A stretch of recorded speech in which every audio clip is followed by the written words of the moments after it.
చేరని ఏం చెయ్యలేవని అన్నారా నిన్ను నిరాశపరిచారా? పురుగంటి వాడనని ఎప్పటికీ ఇంతేనని నా బ్రతుకు మారదు అని అనుకుంటూ ఉన్నావా? నేనున్నానన్న యేసు మాటను మరిచావా?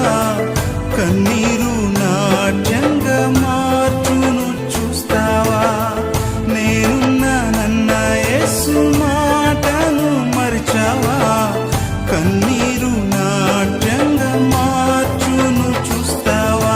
కన్నీరేలమ్మా కరుణించు యేసు నిన్ను విడువబోడమ్మా. కలవరపడకమ్మా కరుణించు యేసు నిన్ను